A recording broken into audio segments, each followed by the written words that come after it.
Hi everyone, welcome to another episode of Outgrow's Marketer of the Month. I'm your host, Dr. Saksham Sharda. I'm the creative director at outgrow.co. And for this month, we're going to interview Alex Nikolaev, who is a freelance advertising expert. Thanks for joining us, Alex. My pleasure. So, Alex, we're going to start with a rapid fire round just to break the ice. You get three passes.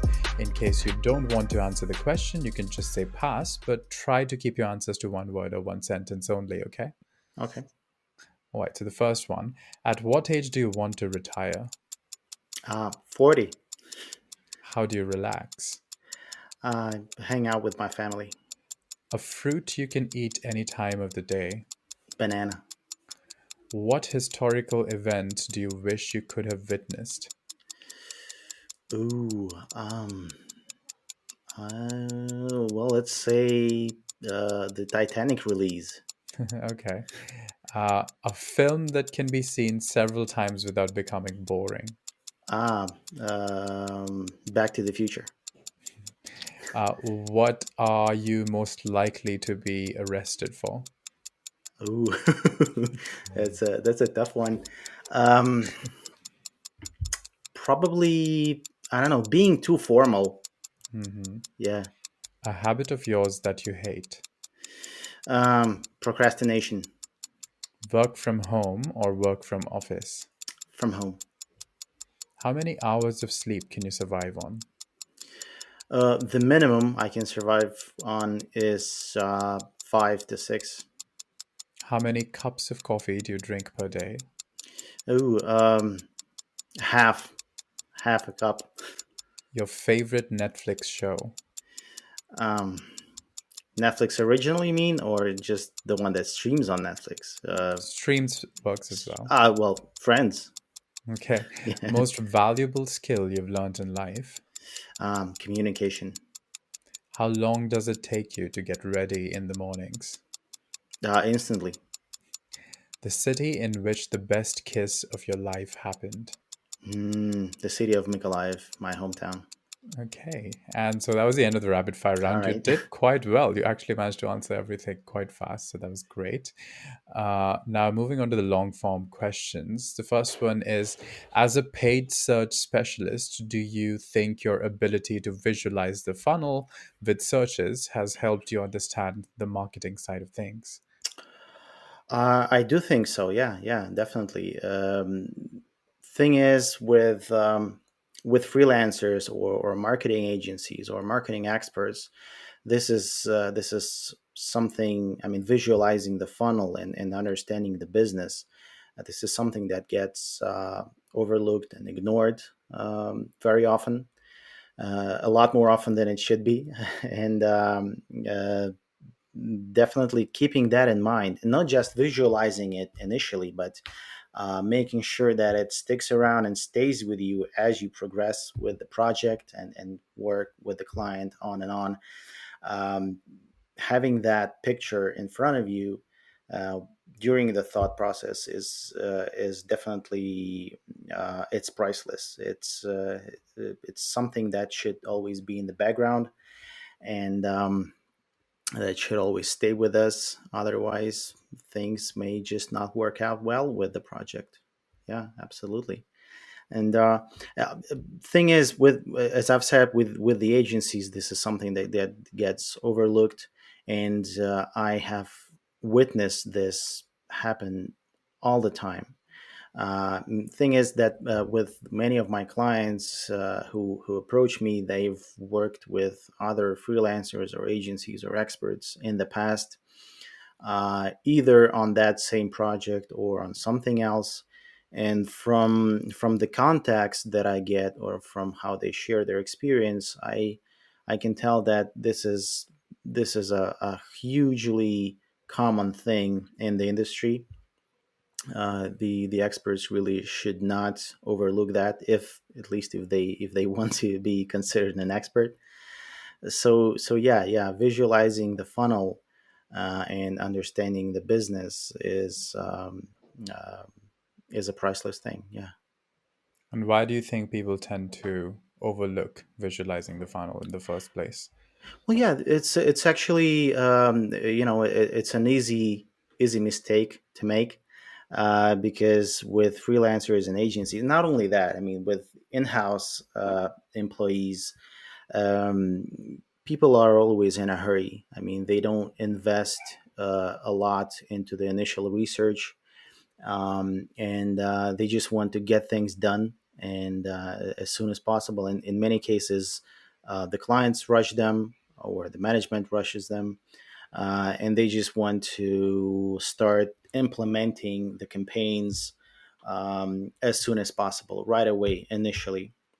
However, in my approach, in my opinion, we should always start with the initial research. We should get to know the business better, the client better, the competitive environment, the advantages, the competitive advantages that the client's project or product has, and only then, after that, when we complete this initial uh, get to know the project stage, only then it's possible and it makes sense to start working on the setup itself. This is kind of related to the next question, which is capturing user intent and doing so efficiently will always be challenging and different for every business. So, to what extent do you agree or disagree with this statement? Yeah, I completely agree. This is actually very much connected with the points that I've just made. Um, the user intent is one of the things, the crucial things that unfolds during this initial research stage that I've mentioned, and it's highly important to get this part right, the user intent, because everything else in your setup, I mean, the advertising campaign, the landing pages, everything may be perfect, it may be like flawless, but if user intent is something that you don't get right, everything else is ruined. I mean, all of the effort that you've invested, the costs that the client has invested, it doesn't matter any longer because the user intent is just not there. It's not right. For example, with the search campaigns like on Google Ads, the keywords is what the targeted keywords is what reflects the user intent. And if you don't get the user intent right, you get wrong keywords, then that means the budget and the ad spend just goes to waste. The traffic is not relevant, and the whole project, the whole advertising campaign just becomes absolutely useless. So yeah, the user intent um, is just crucial, of course. So, what's a good way of going about capturing user intent? Well, yeah, capturing the user intent is what becomes obvious to you. Well, at least to me, with my approach, I cannot say for everyone, but with my approach, the user intent becomes obvious whenever I spend enough time on the initial research. Whenever I understand the client's business correctly. Whenever I communicate with the client on the onboarding stage, so yeah, that's when, you know, building out this whole big picture, the context that surrounds the advertising campaign, is what allows me to get the user intent right. Hmm. And what do you think? What role will automation, like increasing automation, have to play in all this? Like, does the campaign manager position have a bright or bleak future? Will campaign managers be more relevant than ever, or increasingly they'll become less relevant? Yeah, well, I get that a lot. That is actually a very popular question. Even my clients ask me this all the time, whether or not my role will become obsolete over time. And in my opinion, it will not. Uh, I mean, the idea and the concept of automation definitely does imply a complete autonomous mode. But in reality, what we see now, that's definitely not the case. I mean, today's stage of this automation evolution definitely does not allow the fully autonomous mode. There's a lot of white spots in the setup that's completely automated. And besides, there's this important aspect with the advertising platforms. Is it's that well, how do you say it politely? By the means of automation, they try to get the advertisers to spend more. I mean, that's a completely normal thing, obviously, for them, because these are the businesses. They want to maximize their profits, and they often do that by the means of tricking the advertisers into spending more. Um, for me, that's not a that's not really a big problem, because as an advertising manager, I can always know where to look for things like this, and it's easy for me to spot these overspending efforts and things that really do not make a lot of sense to the client or their campaigns. So that's what makes the advertising manager role really important now with today's stage of automation. But even if everything is fixed in the future, if the technical issues with the automation and machine learning are addressed, everything is perfect hypothetically. Even in that case, at that stage, I'm pretty sure that the advertising manager role will still be important, because just like in case with the global automation trend and machine learning and robots helping us do the daily tasks, even in that case, it has already become obvious that we do need actual live people uh, to oversee the process, to adjust everything, to understand the logic, and then fine tune these processes. So in that regard, the way I see it, the advertising campaign manager role will still be needed, and we'll still have some work to do even then. So, what advice would you give to an advertising manager or actually to just clients about conversion rate optimization? Like, what are clients doing wrong and what is often the most successful solution? Well, there's a lot of things that people do wrong or get wrong about the either the conversion rate optimization or other components of the campaigns. And in fact, that's not really that's not necessarily a bad thing. It doesn't mean that they're stupid or something. It's just that they see it from a different perspective, from their own perspective, and that makes a lot of sense, and that's completely obvious. For example, the owners of the business often want to over communicate, as I call it. Uh, they just fixate on how much information they tell or they deliver about their business, about how they love their clients, about how good they are in their industry, et cetera, et cetera.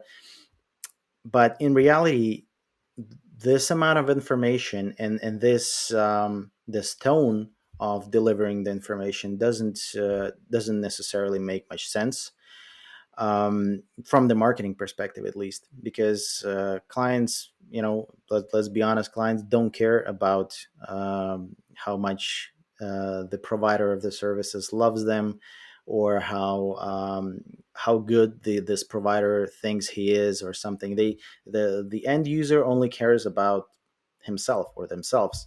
So how I fix that is I deliver and explain this position to the clients, and together we change the tone, we adjust the landing page content towards making it more um, well more value oriented, value driven, and just shorter in many cases, because again, with the amount of content that that clients tend to place on their landing pages, the landing page just turns into an encyclopedia, which we definitely don't want. Thing with the paid traffic, one of the biggest things of the paid traffic is that these users don't spend a lot of time on landing pages, and we have literally seconds to capture their attention and to deliver the information and to convince these people to convert. And yeah, and speaking of the landing pages, that's also one of the major things that gets often overlooked by the client. I mean, selling the idea of using landing page is not always easy.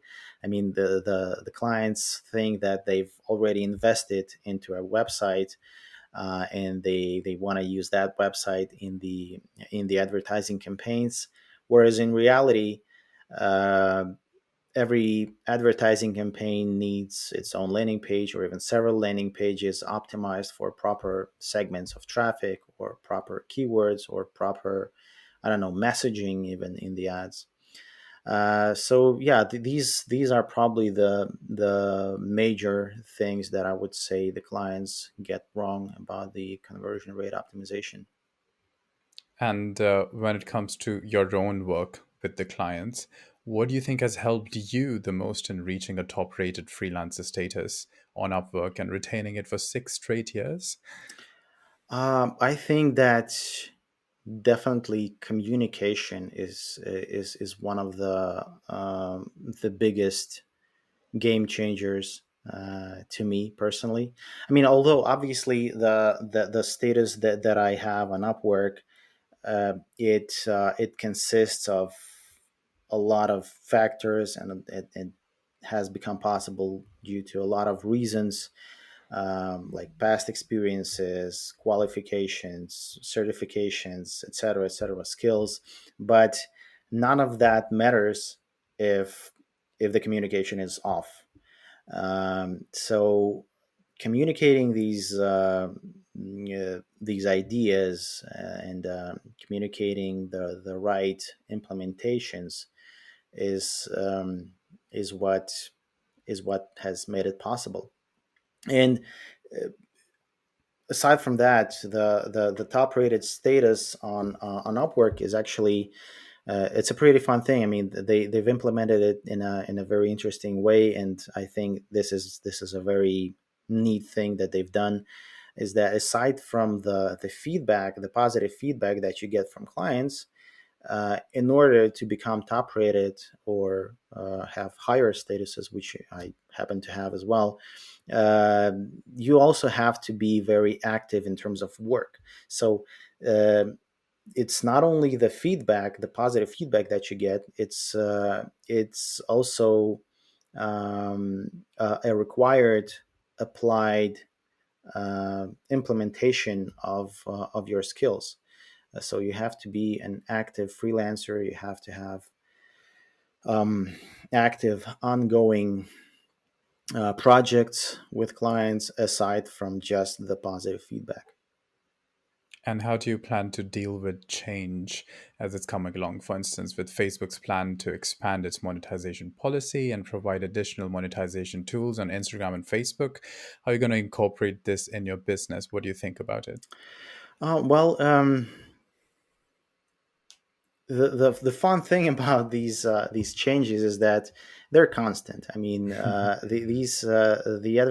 major advertising platforms that I work with and that other freelancers work with, Facebook, well, Meta, Facebook ads, Instagram ads, Google ads, they always evolve. They always change something about the either the policies or the ad formats or the technical implementations of tracking.